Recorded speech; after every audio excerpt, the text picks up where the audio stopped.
कचौरियाँ तो हम हमेशा ही खाते रहते हैं और हमेशा ही हम जो कचौरी खाते हैं वो दाल या आलू या प्याज की बनी होती है। पर आज की जो कचौरी है बहुत ज़्यादा डिफरेंट है।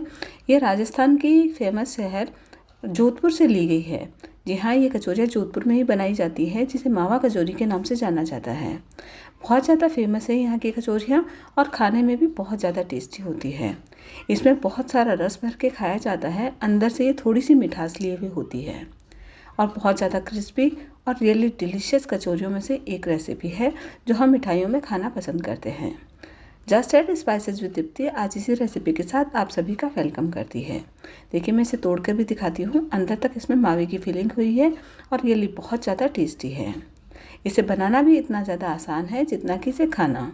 खाने में स्वादिष्ट तो है ही, साथ ही बनाने में बिल्कुल आसान सी रेसिपी है जिसे कोई भी बना सकता है। शुरू करते हैं इस रेसिपी को बनाना। इसे बनाने के लिए मैंने मेजरमेंट सारे डिस्क्रिप्शन बॉक्स में लिखे हैं। तो सबसे पहले हम केसर को भिगो देते हैं।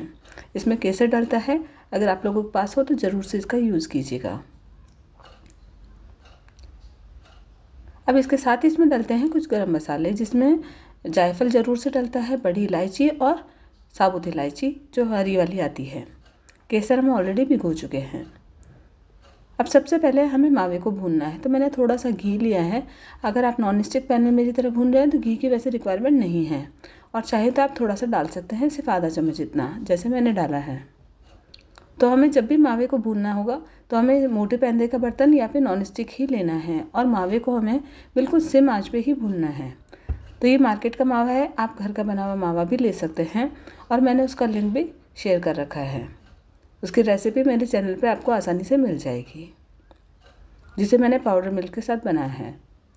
अब सबसे पहले हमें मावे की गुठलियों को तोड़ते हुए, इसे दबाते हुए इसे बिल्कुल सॉफ्ट करना है। तो पहले मावा एकदम लिक्विड फॉर्म में आ जाएगा, उसके बाद हमें और ज़्यादा उसे ड्राई करना है। तो देखिए, लिक्विड हो गया है, अच्छे से इसको दबा के मैंने सॉफ्ट कर लिया है और गैस के आंच को कंटिन्यूसली सिम ही रखा है और बराबर इसे चलाते रहना है, नहीं तो ये जल जाएगा। अब धीरे धीरे जैसे जैसे हम चलाते जाएंगे एक डो की फॉर्म में आ जाएगा। ये देखिए, इसने पैन छोड़ना शुरू कर दिया है और थोड़ी देर में डो की फॉर्म में आ गया है। अभी भी हमें इसे बराबर चलाते रहना है जब तक कि ये दानेदार नहीं हो जाता है। अब इस समय हमें इसमें कुछ मसाले जो हमने लिए थे, जायफल वगैरह, वो ऐड करने हैं। तो जायफल को मैंने ग्रेट करके लिया है और इलायचियों को मैंने पीस लिया है। दोनों ही तरह की इलायची ली है और इसमें तीनों ही मसाले जाएंगे, तभी इसका टेस्ट बहुत ज़्यादा आएगा, अच्छा आएगा। जायफल इसमें डालना बहुत ज़रूरी है क्योंकि उसमें पूरा फ्लेवर जायफल का ही रहता है।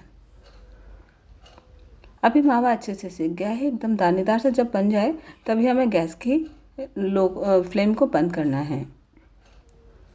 अब हाथों से मसल के इसे और दानेदार हम बना लेंगे। तो जब ये ठंडा हो गया तो देखिए बिल्कुल दानेदार मावा हमारा बनके तैयार है। अब हमें चीनी का सिरप बनाना है।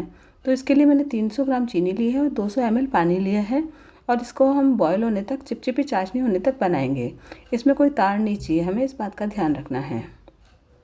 अब जो केसर हमने भिगो के रखी थी वो मैंने चीनी में ऐड कर दी है और थोड़ा सा इलायची पाउडर अगर आप डालना चाहें तो वो भी इसमें ऐड कर सकते हैं।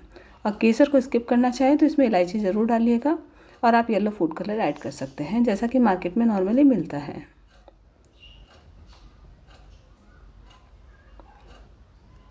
अब बिल्कुल जब चीनी अच्छे से घुल जाए और एक दो उबाल आ जाए तो हमारी ये शुगर सिरप बनके तैयार हो जाएगा। जैसा कि मैंने बताया कि इसमें हमें किसी भी तार की ज़रूरत नहीं है, तो इसे बहुत ज़्यादा नहीं पकाना है।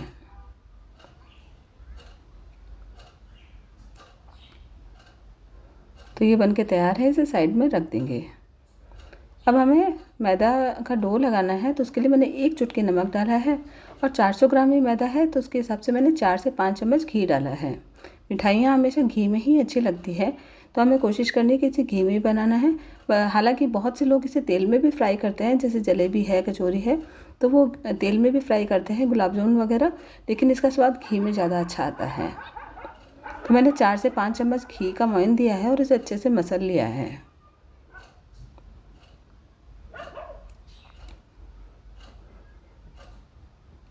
अब इसमें मुट्ठी सी बनने लगे और वो आटा टूटे ना, तो इसका मतलब मोइन अच्छे से परफेक्ट इसमें लगा है।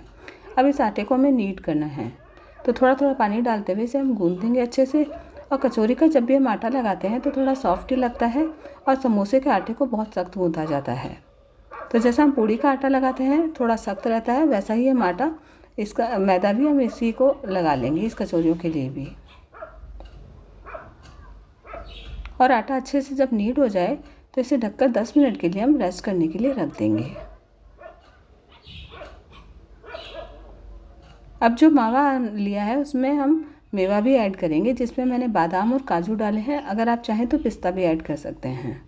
इसमें किशमिश बिल्कुल मत डालिएगा, वरना वो जल जाएगी और उसका टेस्ट ख़राब हो जाएगा। अब इसके साथ ही मैंने चीनी को नॉर्मली पीस लिया है मिक्सर ग्राइंडर में, और 2 से 3 चम्मच ही हमें पाउडर शुगर इसमें डालनी है। इससे ज़्यादा बिल्कुल नहीं डालनी है, नहीं तो बहुत ज़्यादा मीठा हो जाएगा। और इसे मीठा करने के लिए हमने सिरप अलग से बना रखा है, इसलिए इन कचौरियों में बहुत हल्की सी ही मिठास होती है, तो हमें वैसी ही मिठास हमें चाहिए। तो 2 से 3 चम्मच से ज़्यादा बिल्कुल मत ऐड कीजिएगा। मैंने यहाँ पर 2.5 चम्मच ही ऐड की है। अब इसे अच्छे से मिक्स कर लेंगे। ये हमारी स्टफिंग बनके बिल्कुल तैयार है।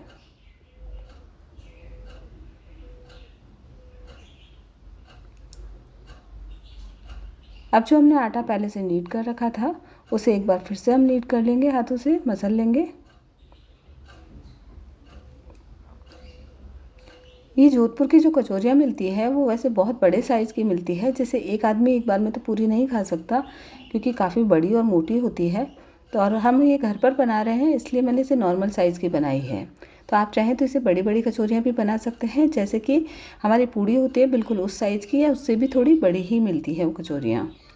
पर ये हम घर पे बना रहे हैं, इसलिए मैंने इसे नॉर्मल साइज़ की बनाया है। तो रोटी के साइज़ का डो को हमने बॉल की शेप में बना लिया और हाथों से इस ढंग से स्प्रेड करते जाएंगे। इसके किनार को हमें बिल्कुल पतला रखना है, ताकि हम स्टफिंग को अच्छे से भर सकें दबा दबा कर। देखिए कुछ इस तरीके से।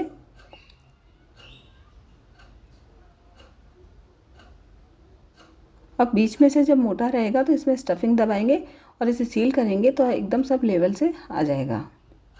तो 2 से 3 चम्मच हमें स्टफिंग को भरना है। इससे कम भरेंगे तो कचौरियाँ खोखली रह जाएगी, और ज़्यादा हुआ तो स्टफिंग बाहर आ जाएगी। तो हमें ध्यान रखना है कि स्टफिंग बाहर नहीं आए, बिल्कुल सफिशिएंट अमाउंट में पहुंच जाए और चारों तरफ स्टफिंग लगे। तो हमें सही से इसको भरना ज़रूरी है। आप चाहें तो इसे बेलन से भी बना सकते हैं, मैंने हाथों से ही स्प्रेड किया है। और अब ये स्टफिंग मैंने डाल दी है।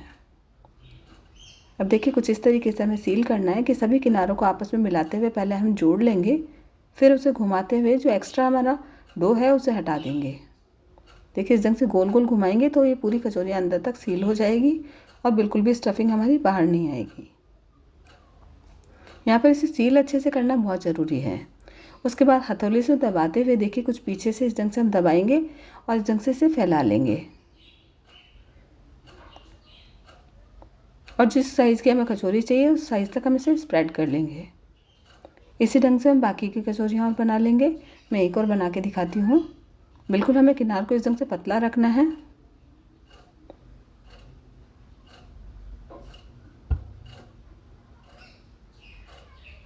अब इसमें स्टफिंग हम भरेंगे।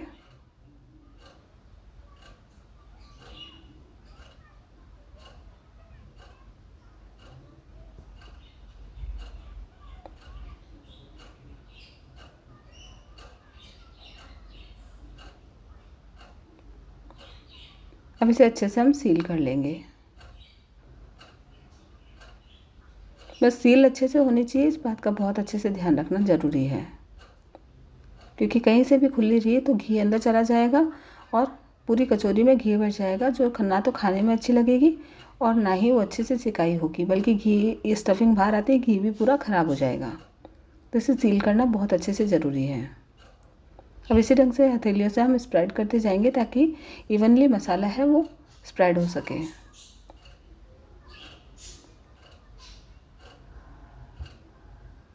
बिल्कुल हलवाई स्टाइल कचौरियाँ बनती है और खाने में बहुत ज़्यादा अच्छी लगती है। बनाना भी इसे बहुत आसान है। मावा अगर आप मार्केट का नहीं यूज़ करें तो मिल्क पाउडर का आप घर पे ही बना सकते हैं, या फिर दूध से भी बना सकते हैं।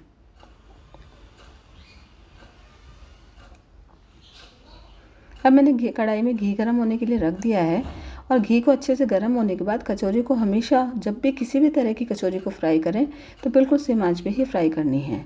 तो जितनी जगह है कढ़ाई में उस हिसाब से आप कचौरियों को ऐड करते जाइए और इन्हें फ्राई कर लेंगे जब तक कि इनका अच्छा सा कलर नहीं आ जाता। और जैसे जैसे फ्राई होगी वैसे वैसे तैर के ऊपर आ जाएगी। तो हमें फिर उसे उलट पुलट करना है और उसके बाद इनका अच्छा सा कलर आने तक इसे सेक लेना है। बस गैस की आंच को हमें सिम ही रखना है, तभी वो अंदर तक पक पाएगी। अगर हमने इसे तेज़ रखा या आंच इसकी तेज़ रही, घी तेज़ गर्म रहा, तो कचौरियाँ हमारी कच्ची रह जाएगी। तो बहुत अच्छे से इन्हें कुक करना बहुत ज़रूरी है।